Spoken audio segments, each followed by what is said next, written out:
Magandang araw ho mga kabukid.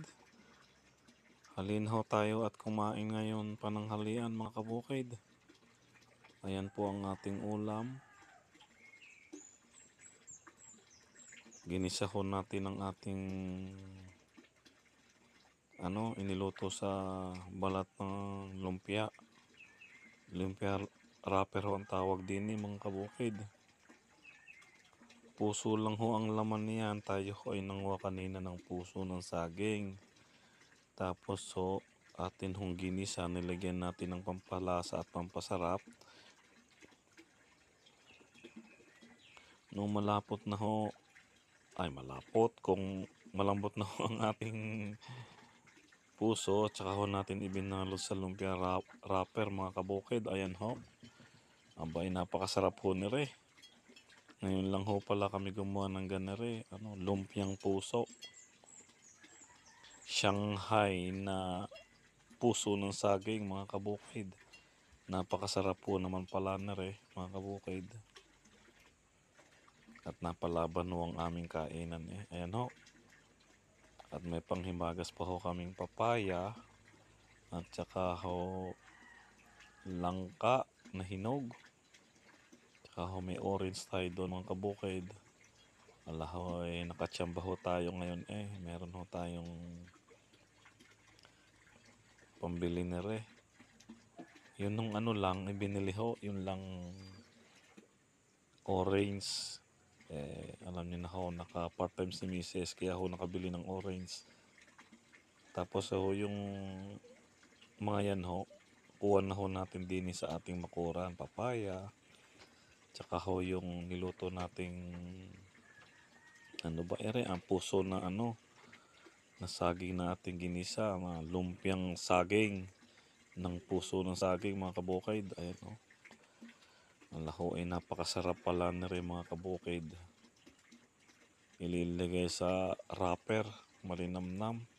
Kasi ho niligyan na ho natin ng ingredient yung mga kabukid, yung lumpia wrapper na may puso. Tapos medyo malat-alat pa ho yung wrapper kaya ho masarap. Mapapalabang ka ho talaga sa kainan Tara ho mga kabukid, tayo kumain. Sarap ho magkamay pag nandito tayo sa bukid mga kabukid. Ayan ho.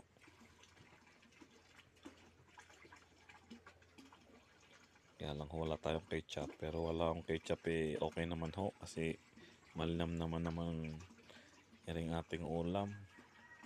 Ayan ho, hindi na ho namin namalayan naubos na ho namin ng kanin mga kabukid. Maya ho ibabakbakan natin tong papaya. Manamis na papaya.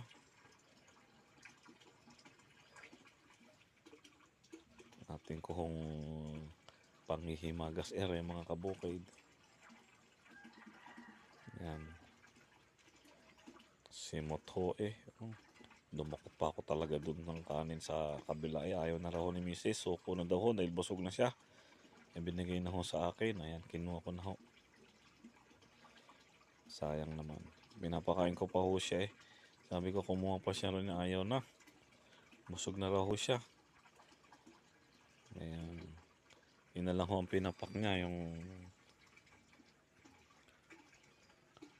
lumpiang Shanghai na puso, mga kabukid. Ang tawag diyan.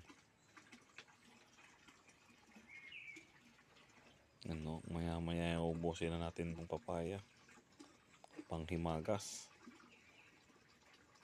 Talagang napakasarap kumain sa bukid ho mga kabukid. Talaga hong mapapagana ka at mapapawisan Yan ang mga kabukid. Simot sa sarap na ho ang ating kanin. Marami hong kanin nandoon lang. Kaso busog na rin ho ako Sinumot ko na lang ho din yung mga nasa paligid. Ayan, paligid ng dahon. Simot na. Busog na ho Sayang naman kung ating may titira pa. Napakamahal ho ng bigas. Pang ulam mo wala akong problema. Talagang din nila sa paligid nakukuha. Ayan ho. Sige ho mga kabukid. Maraming salamat. Follow, like, and share na lang ho ang ating video.